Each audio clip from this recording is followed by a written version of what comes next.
You're listening to The Globalist, first broadcast on the 17th of May 2024 on Monocle Radio. The Globalist, in association with UBS.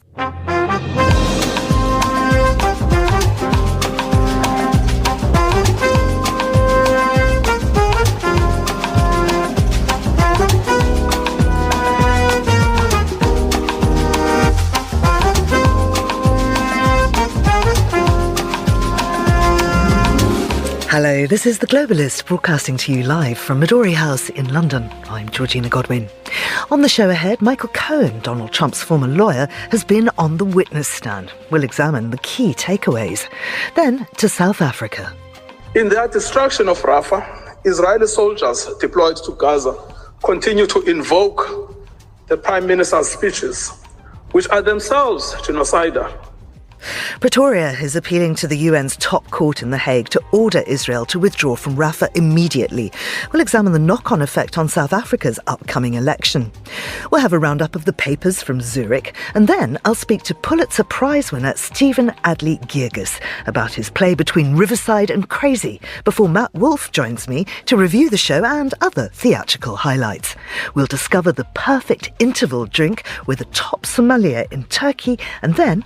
But if we learned one thing from Eurovision 2024, and to be clear, we didn't, it is that the people, whoever they are, who fill the official national juries who deliver half the votes are mental.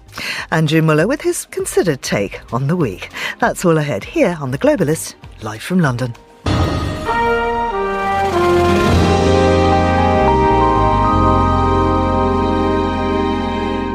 First, a look at what else is happening in the news. The Republican-led US House of Representatives passed a bill yesterday that would force President Joe Biden to send weapons to Israel. France has launched a massive police operation to gain control on the island of New Caledonia, where rioters have taken to the streets over the last 3 days. And Chinese commercial space company Space has announced its space tourism vehicle will fly in 2027 and take passengers to the edge of space the following year. Stay tuned to Monocle Radio throughout the day for more on those stories. Now, Michael Cohen, Donald Trump's former lawyer, returned to the witness stand yesterday for more cross-examination of Trump's hush money trial.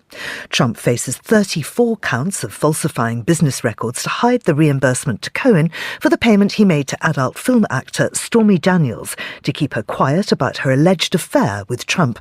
The former president has pleaded not guilty to the charges and denies the affair. Well, I'm joined now by Scott Lucas, adjunct professor at the Clinton Institute, University College Dublin. Scott, welcome back to the show. Now, we know that on Tuesday, Cohen grew combative under cross-examination from the defence, which has tried to depict him as untruthful and biased against Trump. Now, that continued when he was back on the stand yesterday. Trump's lawyer, Todd Blanche, returned to the theme and he was talking about the leaking of information relating to the investigation and the case. How did that all play out? Well, Georgina, I think this is the key moment in the trial as we move towards probably the end of the testimony and the summations next week. And it is a contest of evidence versus character. The Trump defense is going to find it very difficult, I think, to push back on, a fairly carefully assembled case regarding the evidence, which is, yes, there was this $130,000 payoff to the porn star Stormy Daniels. Yes, it was because she had had a sexual encounter with Donald Trump a decade earlier. Yes, that payoff took place just before the 2016 election. And yes, there were a series of payments to Michael Cohen to reimburse him for that payoff under the label that they were actually retaining his legal services. So what do? If that evidence is pretty clear, you have to try to dismantle Michael Cohen and put doubts in the jury's mind, as he is the chief accuser against Trump. He's the guy that was closest to the arrangements for the payoff.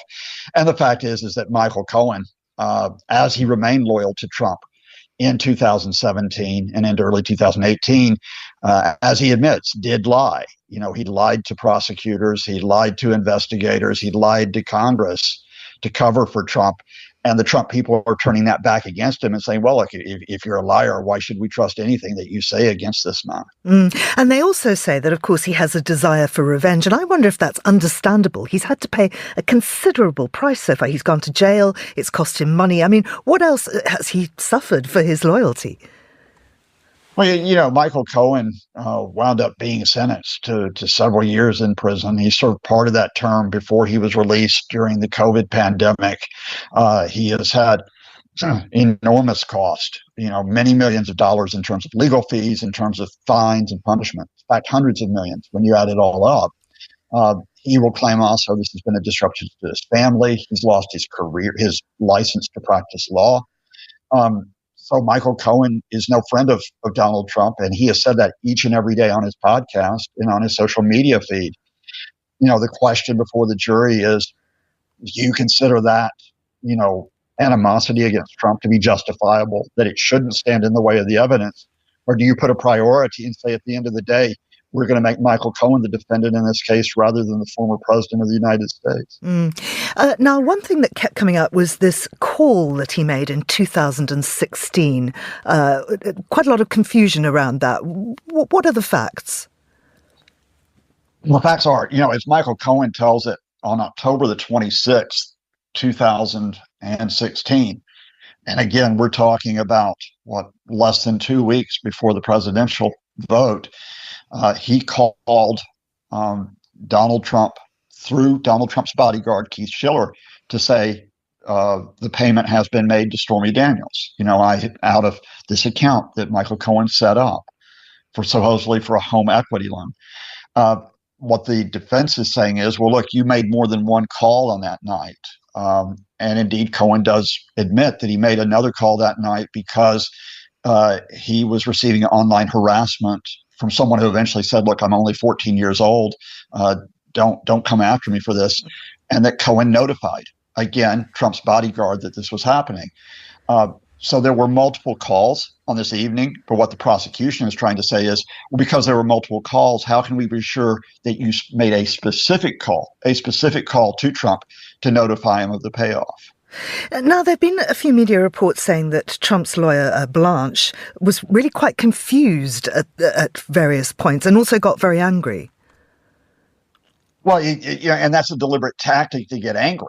I mean, he was actually at one point mocking Cohen by speaking in a very high-pitched voice. He was waving his arms around as he called Cohen a liar. He was trying to trip Cohen up. And so when you try to trip a witness up, you yourself can appear to be a bit confused as you're jumping from one question to another.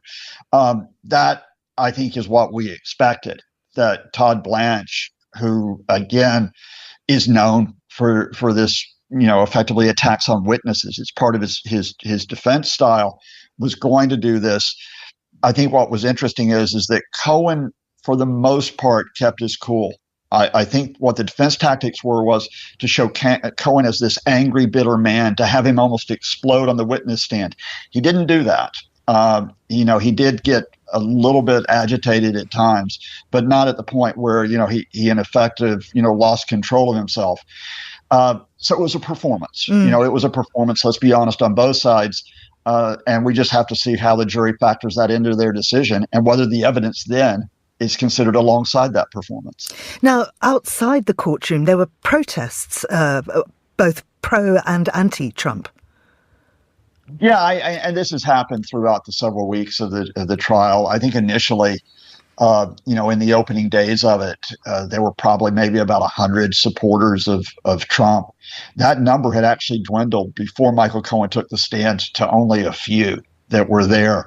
It kind of lost its luster to be there. It picked up a little bit because everyone knew that the set piece with Cohen was going to be the center of this trial.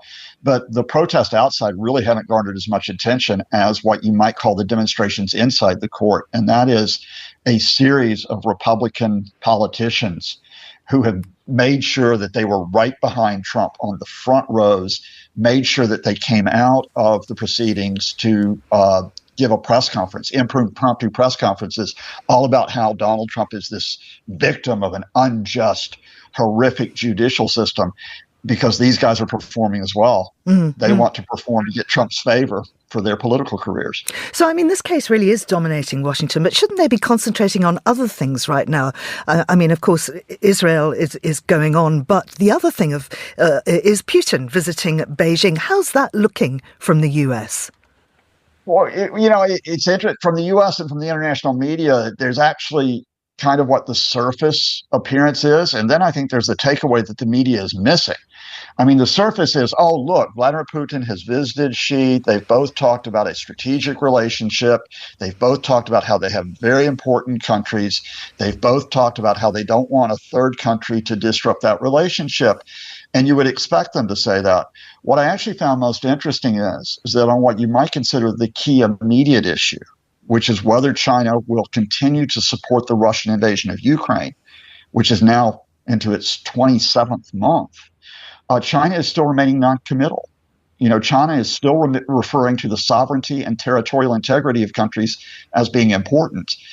And guess whose sovereignty and territorial integrity was violated in February 2022? It wasn't Russia, it was Ukraine. So China's playing a very clever political game here, which is they're going to keep Putin on board. They're going to keep him on board in terms of the longer run as China tries to set up this alternative economic and political system. But in the short run, that does not mean that there is an unconditional Russian-Chinese alliance on specific cases such as Putin's invasion. And Scott, finally, and just briefly, if Trump survives this trial and is elected president, how is that going to change the China-Russia-US dynamic? Well, it's going to throw everything into uncertainty because you don't know what Donald Trump's going to do the next day. As president, at times he would praise Xi. He would say he wanted to be president for life like Xi was. At other times, he would just slap tariffs on China. With Russia, it was much clearer, and that is Donald Trump is an admirer of Vladimir Putin.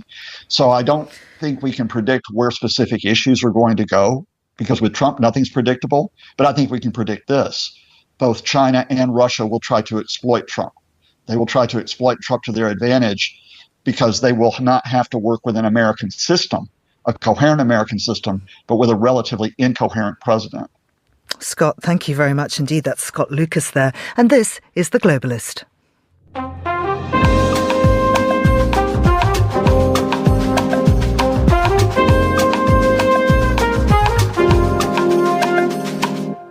It's 12 minutes past 8 in Johannesburg, and that's 12 minutes past 7 here in London. South Africa has asked the International Court of Justice in The Hague to order Israel to immediately withdraw from Rafah and to cease its military offensive and allow unimpeded access to international officials, investigators and journalists. The hearings are part of South Africa's case accusing Israel of genocide, which it filed in December. In late January, the ICJ ordered Israel to do more to prevent acts of genocide, but it stopped short of calling for a ceasefire.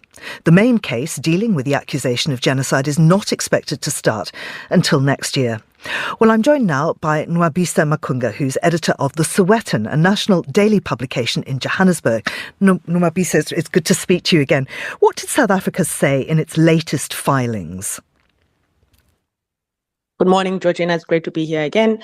Look, South Africa is really trying to put on the pressure now to say, with the latest assault on Rafah in Gaza, there really is a crisis happening and something needs to be done. Essentially, they're saying Israel has to be stopped. So they're really expecting the court or asking the court to rule and actually, ensure that essentially asking for a ceasefire immediately, asking that Israel stops its assault, and they've put some reasons for it to say, look, this has genocidal intent, and there simply is no time for the court to give any kind of ruling that stops off that, and any kind of ruling that that does not order that any kind of assault is stopped immediately.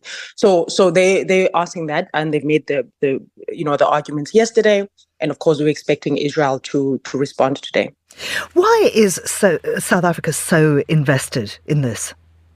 Is it to do with history?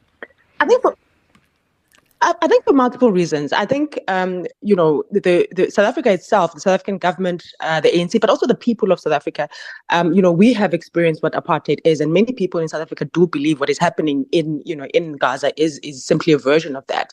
And South Africa, the South African government has basically said, it will stand up for what it says are human rights violations and precisely what it believes, is a genocide happening there. Of course, this comes on the back of a long and lengthy history with the Palestinian people, between South Africa and particularly people who have supported the ANC in the past, even now, as well as the Palestinian people. So I think, there's history involved in this, but it's also a matter of now people actually saying somebody has to stand up for human rights violation, which are happening in Gaza. And you draw that parallel between the apartheid in South Africa and in Israel. Do you think that similar methods to the external pressures brought to bear on South Africa, which led to the dismantling of apartheid, could have the same effect in Israel? Certainly here in Britain and in the US, we're seeing artists, sports people, all sorts of prominent figures withdrawing from public events that have any connection with Israel.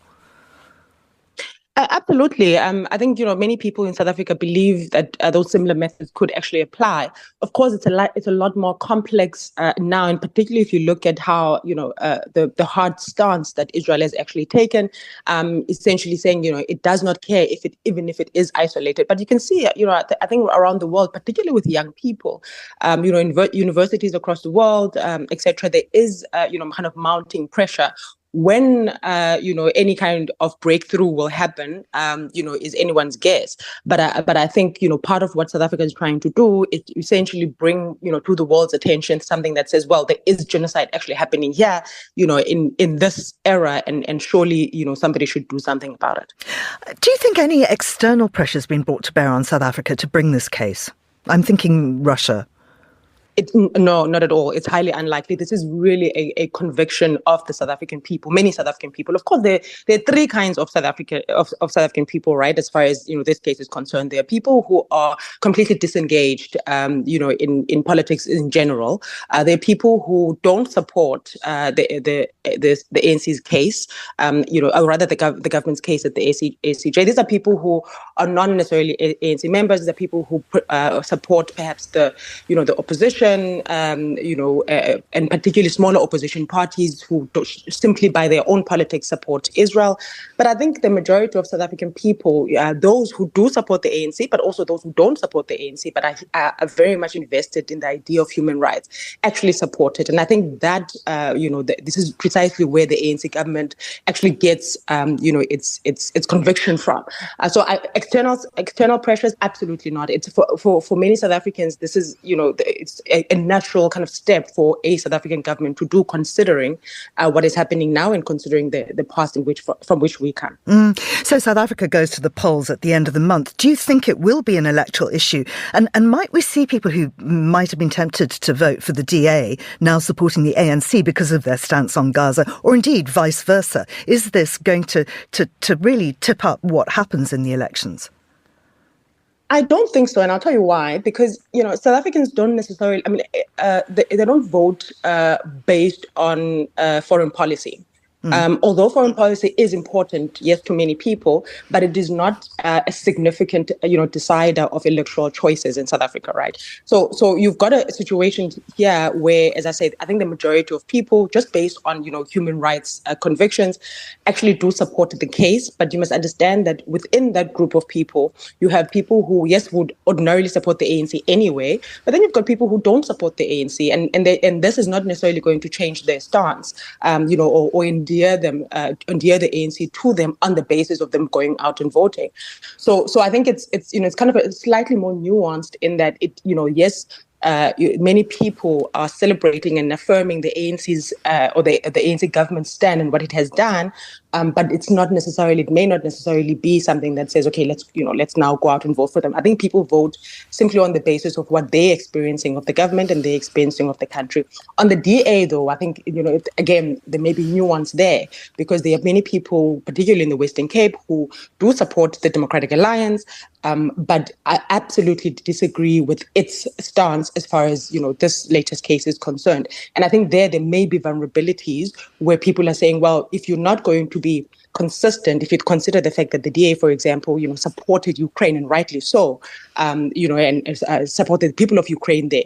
And so there may be people who support them and saying, but if you're not going to be consistent in this matter, why is it that we must vote? So there may be some vulnerabilities happening there. Nwabisa, thank you very much indeed. That's Nwabisa Makunga speaking to us from Johannesburg. Now, still to come on the programme, we'll find out the latest theatre news and see what you should be drinking this weekend. Plus... But if we learned one thing from Eurovision 2024, and to be clear, we didn't, it is that the people, whoever they are, who fill the official national juries who deliver half the votes are mental. Andrew Muller wraps up this week's irreverent news. This is The Globalist. UBS has over 900 investment analysts from over 100 different countries. Over 900 of the sharpest minds and freshest thinkers in the world of finance today. To find out how we could help you, contact us at ubs.com.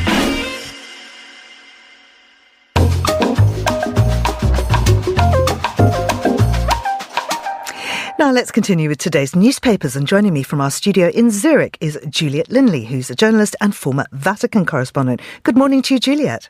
Good morning, Georgina. I'm sort of listening out to hear the sounds of the cafe behind you, because, of course, our studio in Zurich is right in the middle of the cafe. I hope you've been given your gorgeous coffee. I've been given my gorgeous vegan matcha latte, Georgina. Don't laugh. Love it. Milk. Let's have a look at the papers. And of course, the story that's been dominating the press the last few days is about the assassination attempt of the Slovak leader. He is at the moment still clinging on. We understand that he is in a stable condition. You can't really say the same for the country, though. What are the papers saying on that?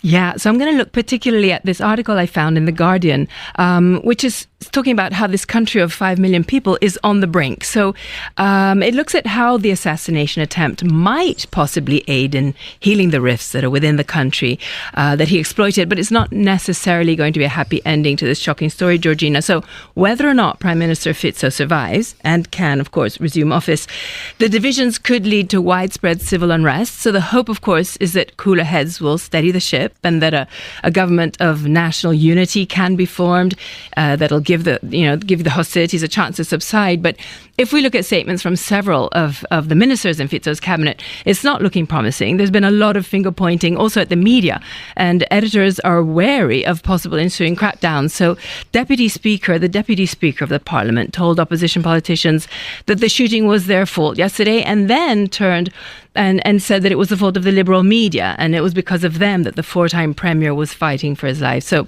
remember that Fico's government is behind a controversial proposal that's aiming to replace the public broadcaster with a more patriotic, if you wish, with a more patriotic organization. And he looked at the independent media outlets and he's lashing out at them, and he's been accused of undermining media freedom. So Georgina, the world is watching carefully. And another point that the article made was that tragically a lot of young Slovaks are leaving the country, heading also for neighbouring Czech Republic, which is a bit more pro-Western, Because, of course, Fico really models himself on his friend in Hungary, Viktor Orban. Yeah, exactly. Let's move on to a Swiss story now. And the Swiss president has headed off to Germany. Why is that? Yes, so the war in Ukraine and the upcoming peace conference that Switzerland is hosting in June, that was at the centre of the discussions held by our Swiss president, Viola Amherd, who is in Germany these days. Now, she is defence minister and she also currently holds the rotating presidency of the Swiss cabinet. So she met with Olaf Scholz, and the two leaders touched also on another conference linked to Ukraine, which would be the Ukraine Recovery Conference that Berlin is hosting, but mainly on the peace conference that the Swiss will be hosting at the request of Vladimir Zelensky in Lucerne in mid-June. So far, only 50 countries, Georgina, have confirmed attendance, with Russia, of course, glaringly absent from the roll call of invitees. And we've not had official announcements, even from Washington, on whether Joe Biden will attend, but he is expected to be there, specifically because he will just have wrapped up the G7 in Puglia in southern Italy right before the Swiss summit kicks off. So another big question mark is China. Meanwhile, Well, confirmed are, of course, Ursula von der Leyen, the president of the European Council, Charles Michel, Macron, Olaf Scholz, Giorgia Meloni, Justin Trudeau. But the Swiss government says it really wants to involve the countries of the global south. So without going into too much detail, Georgina Burns says that it's held exploratory talks with the expanded BRICS countries. Of course, what's a peace summit if both sides are not attending? Now, Russia is saying that it's not interested, and that's why the Swiss say that's why it hasn't received a invitation. Moscow says this meeting in Switzerland is a ruse used by the West to try to rally international support for Ukraine amongst the global south. So, Georgina, let's see what Switzerland's good offices can pull off. All eyes on Lucerne in mid-June. Now, of course, as we know, you are a former Vatican correspondent, and there is news coming out of the Vatican today. As an atheist, I'm going to let you introduce it, lest I say something about magical thinking and imaginary friends. There are two news stories coming out of the Vatican. I'll touch on the first one quickly, and that is that today the Catholic Church will update its regulations for investigating supernatural phenomena. And now this is 46 years after it last did so, and you will admit that there's been a big change on the media front, for instance. So news of alleged miracles or apparitions, say, of the Virgin Mary, as Catholics believe happened, for instance, in Lourdes in France or Fatima in Portugal, or statues of Christ weeping tears of blood. So often this kind of news nowadays is spreading like wildfire on social media, which of course wasn't the case in 1978 when the norms were last updated. So for practicing Catholics, Georgina, seeing fake news on the miracle front on social media can be not just lamentable but difficult to assess, and there have been increasing reports of even abuses linked to false mysticism. But in any case, it's a very controversial issue, and the Catholic Church will be the first to say so. They're very, very reticent to confirm what they see as authentic divine signs or miracles. But of course, perhaps not as reticent as you might be as a confirmed atheist, Georgina. Do you want me to look at the other quick Vatican story? I just want to bring up one point from this, because the Church says that the first things to look for a true theological and spiritual doctrine free of error. The person is psychologically balanced, honest. But then here's the bit that gets me. Also leads a morally upstanding life and is obedient to church authority. And if we look back through religious history, often visions have appeared to people who don't actually subscribe to those criteria. They haven't been morally upstanding. You've got, various sinners seeing the light. That's a very interesting point, Georgina. And also, if you look at, let's say, Fatima, I think they were young shepherd children who saw the apparition. Now, how much of a moral upstanding life they had led in their very short lives, I can't really answer that question. All right, give us the other Vatican story then. Well, the other Vatican story is the Holy See could face a historic first class action complaint and lawsuit. So the Vatican press pack are urgently awaiting the Vatican's response to a group of nearly 50 Vatican Museum employees who have filed a class action complaint over what they allege are poor, unfair and unsafe working conditions. So the labour dispute could result in a one-of-a-kind class action lawsuit against the administration of Pope Francis. And he is the first one who has always talked about protecting workers and standing up for the lower echelons of society and all that. So all eyes are on this case. And bear in mind that some 5 million visitors come to Rome to see the Vatican museums every year. And there are 700 workers employed. Now, only 49 of them are lodging this complaint. So that's not a huge percentage of the entire workforce. Still, it's a group of 47 custodians plus an art restorer and a bookshop employee. And they say that they're expecting more complaints to come. Now, the workers claim that they're not treated with respect and dignity. They have scrappy overtime pay rates, murky promotion procedures, limited career progression opportunities, and there are concerns over their health and safety. So interestingly, though, Georgina, the lawyer that is representing these employees is a very high-profile Italian attorney called Laura Sgro. She's handled a number of attention-grabbing cases involving the Holy See in the past, shows she definitely knows her Vatican legal stuff. Let's see what is going to happen. The Vatican has until mid-June to respond. So far, there's been no formal response to the complaint, Georgina. Let's end with a look at the New York Times, albeit an Italian story coming out of New York. And this is about musical education in Italian schools. Indeed. And the bad news is that music education is sadly not a priority in this country that invented opera and gave the world some incredible composers. But here's the good news. Giant sleepovers at the opera in Rome can actually inject enthusiasm and create a love for classical music in youngsters, hopefully. So the Rome Opera House recently invited no less than 130 youngsters, Georgina, aged between 8 and 10, to have a pajama party in a sort of get-to-know-the-theatre mode. And they slept on sleeping bags on artificial grass from a previous performance of Madame Butterfly that had taken place in the Teatro dell'Opera. And it was a success. Only 2 kids called to have their parents pick them up. So that's a sign of a success before sunrise. And the general manager says he wants to dispel opera's stuffy image and make opera more accessible to children, especially from less privileged neighborhoods. Juliet, thank you very much indeed. That's Juliet Linley there. Now, here's what else we're keeping an eye on today. The Republican-led US House of Representatives passed a bill yesterday that would force President Joe Biden to send weapons to Israel, seeking to rebuke the Democrat for delaying bomb shipments, as he urges Israel to do more to protect civilians during its war with Hamas. The act is not expected to become law, but its passage underscores the deep US election year divide over Israel policy. France has declared a state of emergency on the island of New Caledonia as rioters angry with an electoral reform have burnt businesses, torched cars, looted shops and set up road barricades over 3 days, cutting off access to medicine and food, authorities said. French police reinforcements have started arriving as part of a massive operation to regain control of the capital, Nouméa. And Chinese commercial space company CAS Space announced its space tourism vehicle will fly in 2027 and travel to the edge of space the following year. The vehicle will include a tourist cabin with 4 panoramic windows capable of carrying 7 passengers per flight. The company plans to arrange a launch every 100 hours from a newly built aerospace theme park with 10 vehicles available to take tourists to the edge of space in shifts. This is The Globalist. Stay tuned.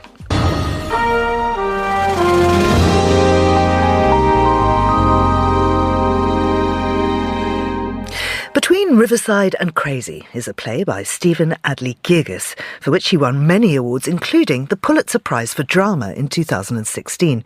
Well, it's now on at the Hampstead Theatre in London.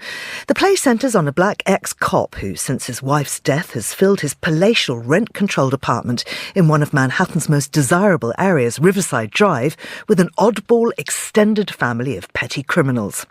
I'd caught up with Guirgis earlier this week and I asked him about the inspiration for the play. It came from a couple of places. The first was there was a case in the city in the early 2000s where a white on-duty police officer shot an on-duty undercover officer. He was in the subway and he saw a black guy with a gun running. He was chasing a suspect and the white cop shot the guy like 6 times, including shooting him in the back. You know, it was an especially horrible case because then the city tried to quell the racial unrest by having the white cop visit the black cop in the hospital, and they told the black cop it was a private meeting, and then when they were together, reporters came in, and it was like the front page of the thing, like, you know, harmony, all is forgiven, and it wasn't. So I really remembered it, and I thought I might write about it someday. And then my mother died in 2006. I moved in with my dad the night she died. And this is still in the Riverside controlled rent apartment? Right. I moved into that apartment. Everyone in my life was like, don't move in with your father. You can't move in with your father. But, you know, like my dad came from Egypt. Everything was family. He didn't have friends. He had family. So the idea of leaving him alone in an apartment was just, you know, my sister couldn't do it, and I was not going to not do it. And so some of the events in the play that you saw last night were inspired by those 4 years. And what I basically did was kind of take the story of the cop, African-American cop who'd been shot, and morphed him into, you know, the Egyptian restaurant manager father who lost his wife in that process. And during that time, I've always had a lot of friends, and I've always had a contingency of kind of sketchy friends, you know, the ones you try to rehabilitate or the ones that you love despite their, you know, flaws. They were there because it was a big apartment and it was so deadly quiet in the beginning. And I got the dog, which is talked about in the play. But everyone's like, get a dog for your father. But in Egypt, dogs, they're like rats and they're not in the apartment. So it was a slow courtship. Eventually, it was there. There was this one sort of moment where I came home and my dad was watching Jeopardy with my friend. They both had their teeth out. My friend had been a junkie, you know. And I look and I see my dad was petting the dog. And I was like, oh my God, that moment has finally come. He had the remote control in his hand. He was petting the dog with the remote control. But anyway, I took those two things, put them together. Originally, Lynn Nottage, who's like a double Pulitzer-winning playwright in America, and someone, even though we're around the same age, she kind of took me under her wing because she was a playwright by choice. I was a playwright by whatever. And I remember thinking, because originally I thought I was writing about a black family, and I write multiculturally, but I was like, I called her, I was like, you know, I really want to write this play, but I feel like it's not for me to write like something that's just like out and out, just black. And she was like, Stephen, just write the play. Don't worry about it. And so that gave me sort of permission. And it ended up becoming multicultural because everything I do ends up that way anyway. So this is 2015. Do you think that you could still have written it post George Floyd? Yeah, absolutely. I mean, I could. My last play was called Halfway Bitches Go Straight to Heaven. It took place at a women's shelter. And I was writing, you know, black, Latino, gay, lesbian, trans, anything that they wanted to tell me I couldn't write, I was writing. And I don't say that like a badge of honor, but from the very beginning, like as I said, I'm someone who never felt like I fit in. So if I could only write about where I fit, I don't know what it would be, you know? So I always took the attitude, I'm going to write whatever I want. If I get it wrong, I know I'm going to hear about it. If I get it right, then so be it. And I say that to young people as well, that they should be able to write about whatever they want to write. However, like, you have to have respect for the subject matter. You can't just watch a couple of episodes of The Wire and think like, oh, I know the African American experience. You know, it's bullshit. You have to really respect it enough to know something about what you're writing about. And also, if whatever it is you're writing, I could be writing about the Eskimos, but if it doesn't have a lot of me in it, it's going to ring false as well. So I think that there's a lot of change in certainly in the American theater, and so much of it is positive. But this idea that, like, you know, you can only write about the exact experience that you had is, to me, nonsense.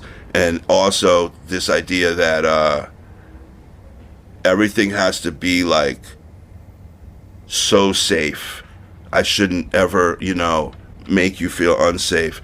I think it's, you know, for teachers, for directors, for people in leadership positions, it's their job. It is literally their job, and now more than ever, to create an environment where people feel comfortable to risk. But then it's incumbent upon the students, the artists, to risk. Otherwise, you can't get good without risk. You can't write good stuff if there's not an element of risk. Stephen Adly Guirgis there, the Pulitzer Prize-winning writer of Between Riverside and Crazy, which is on at the Hampstead Theatre until the 15th of June. Well, I saw the play on Saturday night, and also coincidentally in the audience was Matt Wolfe, the international New York Times theatre critic, who joins me in the studio now. What did you think of the play? Well, I was very curious to see it here, Georgina, because I'd missed it both times in New York, and so it felt like a kind of belated date with destiny. First of all, I think the production hadn't quite bedded in the night that we were there. I would be interested to see it in a few weeks when everyone is a bit more comfortable with the rhythms and the kind of terrain of the play. What I love about Stephen's work, which is manifest in that interview, is his capacious humanity. He folds so many sorts of people, not just ethnicity, but how they operate, what their dynamics are into the brew. This play looks like it's going to be kind of an Arthur Miller-esque kind of Death of a Salesman, father-son play, and then all of a sudden in the second act, it turns into magical realism with this character called Church Lady, and you're like, what's she doing here? But then it somehow all kind of makes sense. But I think it's a little overly plotted. I began to wish that there was a little less narrative, oddly, and more of a chance for what narrative there was to be further developed rather than bringing in a new plot element and yet another plot element.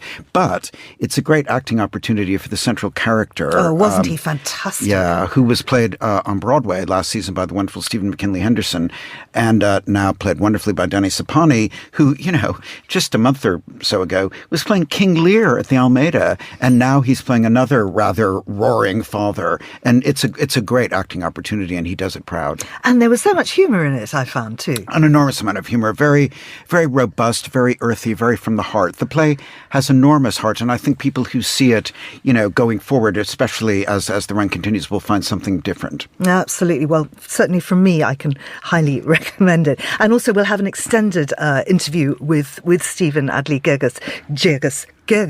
I'm going to get it right. He said to me, remember, it's gear, like gearbox. Oh, right. Or Richard Gere, although he's probably not thinking of Richard Gere, I would imagine, who's never been in one of his plays. But, in the interview, we talked a lot about his friend, who he calls Phil Hoffman, which is, of course, Philip Seymour Hoffman. They worked so closely together. Jesus Help the A-Train, which came to London a million years ago. Yeah. It was funny, actually, seeing this play at the Hampstead, because there was an earlier play of his called In Arabia We'd All Be Kings 21 years ago, and the cast included a very young Tom Hardy.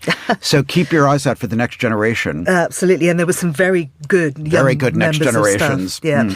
Let's move on to the National Theatre here in Britain. They've got London Tide. That's adapted from Dickens' Our Mutual Friend. Yes, well, in a funny way, I was sort of thinking about Dickens when I saw Stephen's play, because, Dickens also casts a very wide net in his way, and he also likes plot, except that in the case of London Tide, it's based on a novel that ran to 800 pages, which is Dickens's Our Mutual Friend, so that's rather a lot of plot. And I think one of the issues that this production can't quite surmount is how to fill it 800 pages into 3 hours and 20 minutes of stage time, particularly when you've then got a contemporary score by P.J. Harvey to kind of dress it up.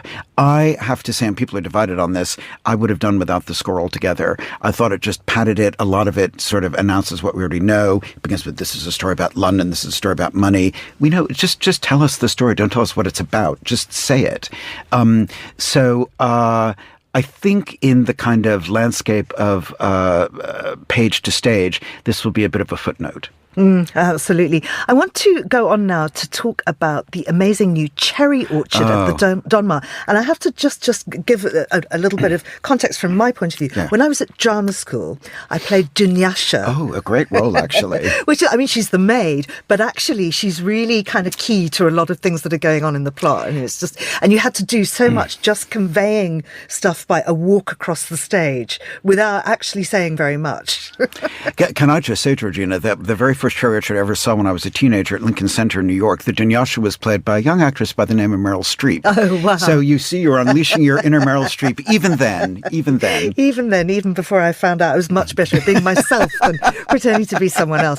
But what did you think of this? Well, this will also divide people, I would imagine. The reviews have been largely 5 stars, but with the occasional 2-star. And I think that has a lot to do with how you respond to the aesthetic of Benedict Andrews, who directed it. I had seen him do Chekhov before at the Young Vic Three Sisters, which was good, if a bit loopy. This one, I thought, delivered in every possible way. It's my favorite production in London of the year so far. It's done with the house lights up, with kind of this crazy grab bag of contemporary clothing. People in the audience are brought on stage to dance. They're addressed as if they were the inanimate bookcases which are crucial to the text. Gaev, one of the central characters, has a major bit where he kind of apostrophizes a bookcase, and the bookcase becomes somebody seated in the front row. You're probably thinking, oh, God, that sounds dreadful. But actually, it works very, very well, because what it does is make everyone part of the sweep of the play. And one of the things about Chekhov is that his humanity is all-embracing. And when you have members from the audience being brought on stage to dance very kind of tenderly with the cast, a cast who are undergoing in the plot of the play a primal dislocation, which is what the Cherry Orchard is about. It's about dispossession from home and also from self. And it's gorgeously acted. The central character, Ranievskaya, who's this kind of feckless matriarch who's recently returned to Moscow from Paris, is played by Nina Hoss, who was in the film Tar, and I had never seen her on stage before, German actress, but she's absolutely glorious. She's radiant to see up close.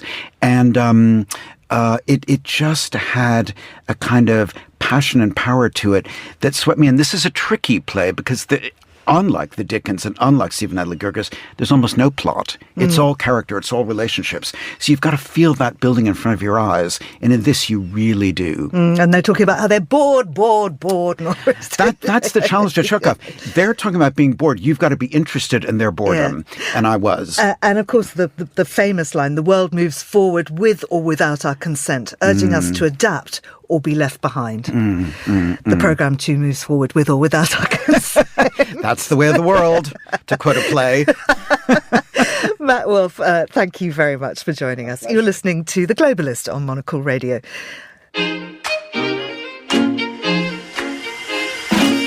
UBS is a global financial services firm with over 150 years of heritage. Built on the unique dedication of our people, we bring fresh thinking and perspective to our work.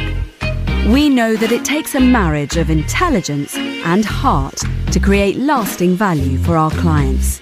It's about having the right ideas, of course, but also about having one of the most accomplished systems and an unrivaled network of global experts. That's why at UBS, we pride ourselves on thinking smarter to make a real difference. Tune in to The Bulletin with UBS every week for the latest insights and opinions from UBS all around the world.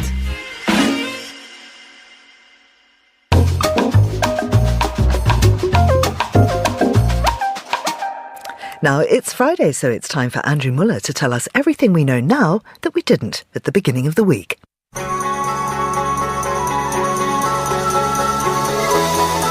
We learned this week that whoever it is whose job it is to subject new public works in Dublin to the always critical "what could possibly go wrong" test is on holiday.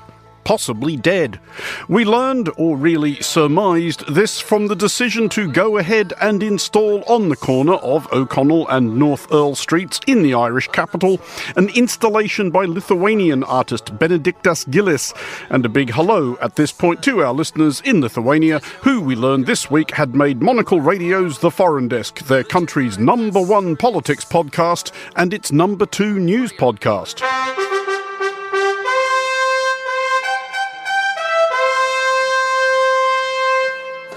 The Foreign Desk on Monocle Radio.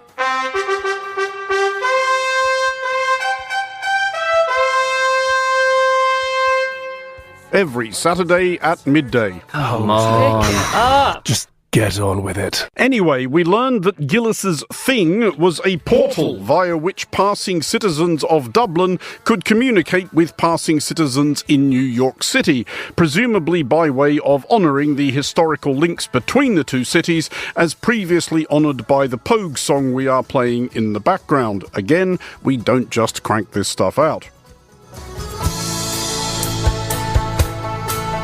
In Manhattan's desert twilight. But we learned that the burghers of Dublin City Council who signed off on this thing have apparently never been out in Dublin circa closing time on a Friday night, or indeed met any other human beings, as they are surely the only people on earth who can have been even slightly surprised by what ensued. But it's now turned nasty. A number of people who were drunk or pretending to take cocaine in Talbot Street stood in front of the screen. They held up their phones which had pornographic videos on it, held up photos of the Twin Towers in flames. They showed their bare arses. Yikes. Never change, Dublin. Never change. Sticking with the theme of wretched spectacles being broadcast to bewildered and or horrified audiences by naive people with honourable intentions...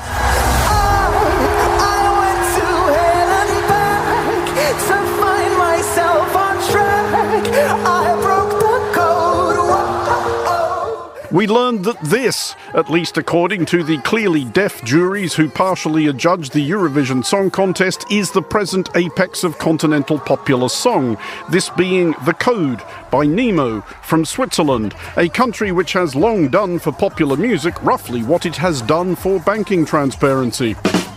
And we learned that this manifestly ill-deserved garlanding was not the end of the outrageous injustices perpetrated on Eurovision night, as we learned that Estonia, who appeared to be staging this fantastic 3-minute turbo folk musical of Reservoir Dogs,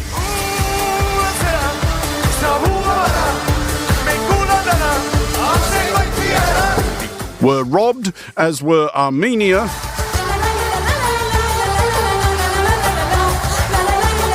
despite diligently observing all the old-school Eurovision conventions of native language, traditional costumes, incongruous traditional musical instruments with one too many strings, a bloke jumping up and down while playing the trumpet, for some reason, insistent wordless chorus, and completely baffling staging, in this instance enormous CGI chickens. Guess you'd rather have a star than the moon. I guess I always overestimate you. But we learned in what has not, if we're honest, been a banner week for the people of Ireland conducting themselves with stoical dignity in public, that some also-rans appeared unpersuaded that it was the taking part that counted. We are what the Eurovision is. The EBU is not what the Eurovision is. Fuck the EBU. I don't even care anymore. Fuck them. We learned, however, that it could be worse than coming sixth, as Irish entry Bambi Thug did shortly before, or so we're going to go ahead and imagine, stomping upstairs in big clumpy boots, slamming the door and seething that it's just not fair.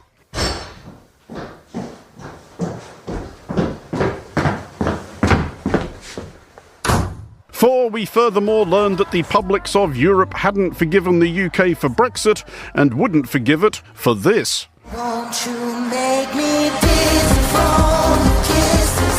Will you take my hand and spin it? You Poor Ollie have received 0 points. But if we learned one thing from Eurovision 2024, and to be clear, we didn't, it is that the people, whoever they are, who fill the official national juries who deliver half the votes are mental. For we learned that they had voted into 7th place this inexplicable nonsense from Portugal.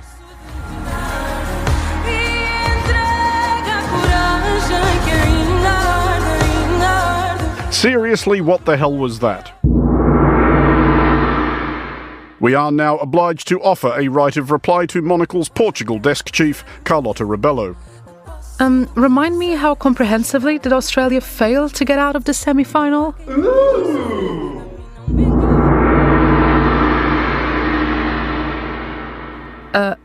Did you just gong me off?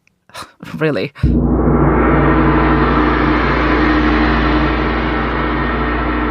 But we learned that there was some good news for the UK in that its recent recession is officially over. Hooray! We learned, however, that this was not good news for UK Prime Minister Rishi Sunak, whose poll numbers remained as dismal as a Portuguese Eurovision entry. Hey! And we learned that it was even worse news for one footwear manufacturer. We learned that following the publication of a photograph in which Sunak was wearing Adidas Samba trainers, sales of the shoe in question had plummeted faster than a sane person's interest in a Portuguese Eurovision entry. Hey! But we learned when he was confronted with this that there are some misjudgments for which this Prime Minister will take responsibility. That's it. I offer a fulsome apology to the Samba community. It's a start. For Monocle Radio, I'm Andrew Muller. Thank you very much to Andrew. This is The Globalist.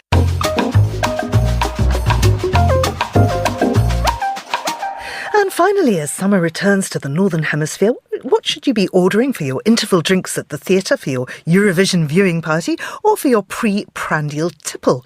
Well, joining me now is Maxim Kassir, who is head sommelier at the Aubrey at the Mandarin Oriental here in London. Maxim, at the top of the programme, I said that you were from Turkey, and indeed you have been a former TV news anchor there. You're actually from Moldova, and you have a huge amount of expertise in Japanese wine and spirits. So very much looking forward to talking to you. Thanks so much for coming on the programme. Good morning. Thank you for having me. Good morning. So let's talk about wine recommendations. What is the best aperitif to have this summer? I wouldn't suggest to drink a wine. Actually, I was going to say that let's drink some shochu from Japan with some soda water. Something very simple, ingredient-led drink with a lot of freshness. Perhaps it could be a roasted barley shochu. That's very delicious, umami, and quite earthy. That's what I would suggest. So and if you'd like, just tell me a little bit about socho, because it's kind of sort of a distilled sake. It could be distilled sake, but it can be made of 56 different ingredients with addition of koji, and then fermentation to about 17 degrees, and then distillation to a clear spirit. So imagine it's like vodka or gin, just at the lower ABV level with no additives. So you'd quite put a it, fun drink. You'd put it in a Negroni or an espresso martini or something. Exactly. So, for example, for espresso martini, you can replace vodka with a lower ABV roasted barley shochu, for example, from Kami spirits, and it will give you this kind of roasted coffee and cacao flavors, and will give you a lesser ABV levels, and that's what we all want. Have 2 espresso martinis instead of 1. So what is a wine for barbecue season? Here in Britain, the minute the sun comes out, we start burning sausages and making our friends eat them. What washes that down well? Well, it sounds like a fantastic time to enjoy some English sparkling wine, actually. Maybe a cliche, but yes, definitely drink something local, like Rafah Blanc de Noir from 2019. Fantastic wine, delicious, super fresh. Or if you like something blushy, rosé, a Gasbordite, fantastic rosé that will give you great satisfaction. And also it's available in magnums. Wow. So you've got to drink a lot of it. If you open a magnum, are you duty bound to finish it, do you think? The same night? No, you haven't. You probably have about 1 or 2 days to finish it, but yeah, better to finish it right away.